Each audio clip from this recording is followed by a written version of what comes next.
नमस्कार। संस्कृत में देखेंगे लकार, पुरुष एवं वचन जिनका प्रयोग धातु रूप में किया जाता है। तो आखिर ये लकार क्या है, तो आइए इसे समझते हैं।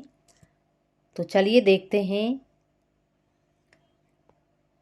संस्कृत में क्रियाओं का बोध करने के लिए प्रायः 5 लकारों का प्रयोग किया जाता है। ये 5 लकार इस प्रकार हैं। पहला जो लकार आता है वो है लट लकार। तो लट लकार क्या है? तो लट लकार यानी कि इसका प्रयोग वर्तमान काल की क्रियाओं में किया जाता है, अर्थात वर्तमान काल के लिए, यानी कि जो अब समय चल रहा है उसके लिए। तो जैसे सह पठति यानी कि वह पढ़ रहा है। दूसरा लकार है हमारा लंग लकार। तो लंग लकार इसका प्रयोग भूतकाल की क्रियाओं में किया जाता है, अर्थात जो बीत गया है, जो समय बीत गया है यानी कि जो भूतकाल है, तो उसे संस्कृत में क्या कहेंगे? लंग लकार। तीसरा है हमारा लृट लकार। तो लृट लकार क्या है? इसका प्रयोग भविष्यत काल की क्रियाओं के लिए होता है, अर्थात आने वाले समय के लिए इसका प्रयोग किया जाता है, यानी कि जो समय अब हमारा आएगा। चौथा है लोट लकार। तो लोट लकार इसका प्रयोग आज्ञा देने एवं प्रार्थना करने में सहायक होता है। किसी को कोई आज्ञा देनी है या कोई प्रार्थना करनी है तो उसके लिए हम क्या करेंगे? लोट लकार का प्रयोग करेंगे। पांचवा है विधि लिंग लकार। इसका प्रयोग संभावना, शर्त तथा परामर्श या चाहिए के लिए होता है। तो ये संस्कृत में हमारे क्या हुए? 5 लकार हुए। और अब मैं अगले वीडियो में आपको बताऊंगी धातु रूपों के साथ इनका प्रयोग करके। अब है पुरुष। तो संस्कृत में क्या है? 3 पुरुष होते हैं। तो संस्कृत में 3 पुरुष होते हैं और संस्कृत में वचन भी कितने होते हैं? 3 वचन होते हैं। चलिए पहले पुरुष को समझते हैं। प्रथम पुरुष। अक्सर आप धातु रूप में देखते हैं कि प्रथम पुरुष, मध्यम पुरुष और उत्तम पुरुष। आखिर यह प्रथम पुरुष क्या है? तो प्रथम पुरुष वह होता है जो न स्वयं हो और न कोई सामने खड़ा हो। अंग्रेजी में यह थर्ड पर्सन होता है, अर्थात जिसके बारे में बात की जाए। तो सीधे सरल शब्दों में क्या है? जिसके बारे में बात की जाए। 2 व्यक्ति जिसके बारे में बात कर रहे हैं वह क्या होता है? हमारा प्रथम पुरुष होता है।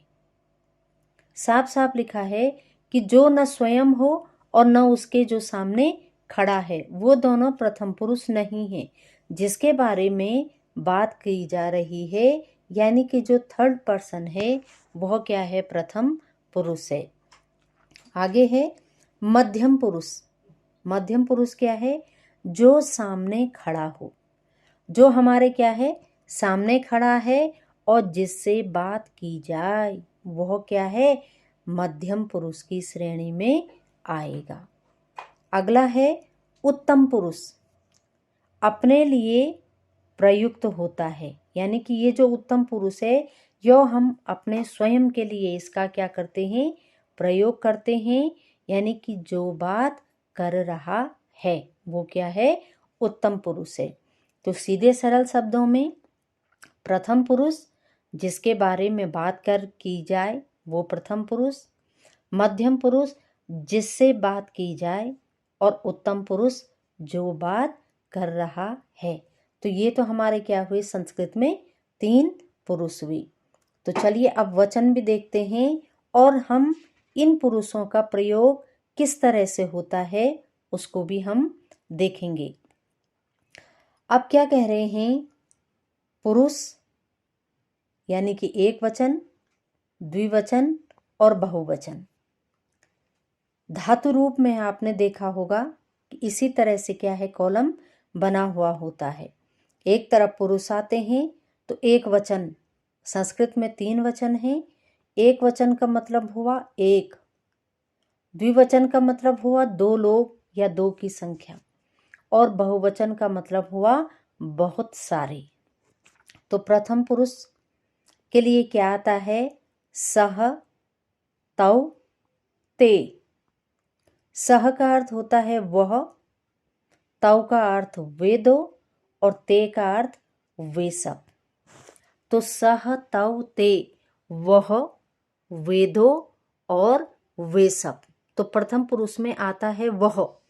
वह का जहाँ प्रयोग हो रहा होगा अनुवाद करने में या किसी वाक्य में, तो वहाँ क्या आएगा, प्रथम पुरुष आएगा।